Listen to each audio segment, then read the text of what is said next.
漫威到底有多细？细节一，在电影《复仇者联盟1》中，科尔森特工被洛基给杀死，人们通过他留下的遗物一副卡牌来纪念他，美队也对着这副卡牌沉思。而就在这个镜头中，有一张卡牌上的内容就是美国队长第1期的漫画封面。细节二，在复联3中，灭霸曾经说过这样一句话 ：The hardest choices require the strongest wills。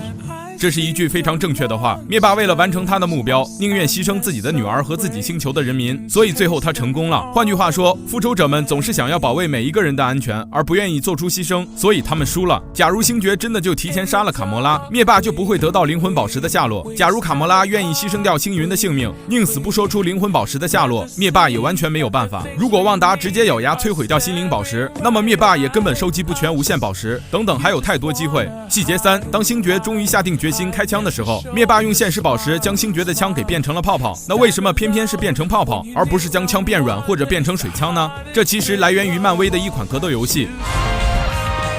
细节4，在电影《美队2》中，尼克·弗瑞为自己立了座假坟，墓碑上面写着这样一句话。而之所以墓志铭会选用这句话，是因为尼克·弗瑞的演员塞缪尔·杰克逊曾经饰演过的角色。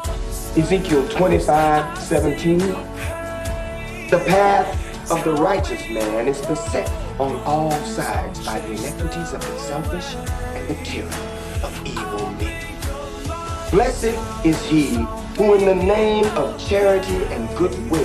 细节5，黑寡妇这个角色大家都认识，但是你仔细观察过她的着装吗？就比如她这条束腰上的红色徽章，她在黑寡妇电影的标题设计中也有出现。那这个徽章究竟是什么呢？这其实来源于真正的黑寡妇蜘蛛。细节6，在电影《钢铁侠3》中，托尼从睡梦中惊醒，小辣椒也起身查看托尼的情况。这时我们可以看到小辣椒所穿 T 恤的样式。而令人震惊的是，在电影《蜘蛛侠：英雄归来》中，彼得也穿了一件同款不同色的 T 恤。难道小辣椒的审美竟然和彼得这个年轻人是一样的吗？细节7，同样的衣着细节还发生在星爵身上。在星爵被带离地球的那天，星爵的穿着是一件红黑格子外套，加上里面的一件 T 恤，让我们记住这件 T 恤。等到星爵长大后，在他的飞船上，我们可以看到一个女外星人也穿着这件 T 恤。这是他俩昨天晚上玩得太嗨，导致衣服都穿错了吗？还是说外太空也流行这个款式呢？细节8，在动画剧集《假如》的第1季第6集中，托尼照常被恐怖分子给绑架，但是救他出来的人变成了黑豹中的金钱豹。托尼为了报答他，说要帮助他实现他曾经的构想，那就是建造一台高达。而我们都知道，迪士尼号称版权狂魔，但确实还是和高达沾不上边的。那为什么这里会假如高达的情节呢？这是因为金钱豹的饰演者迈克尔 ·B. 乔丹是日漫的忠实粉丝。Bold design choice. What? I like anime.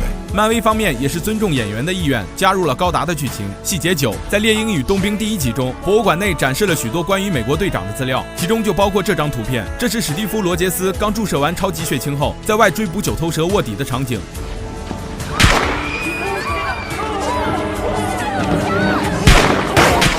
那么这张照片是谁拍的呢？正是人群中的这位女士。细节10，在电影《复联4》中，当鹰眼第1次测试时空穿越的可行性时，在房子外停着一辆车，注意这辆车的车牌编号为182，而恰好《复联4》整部电影的时长就为182分钟，真是不得不佩服漫威的细节，一辆废弃车上都能做这么多文章。那以上就是本期视频的全部内容了，视频制作不易，还请多多点赞支持。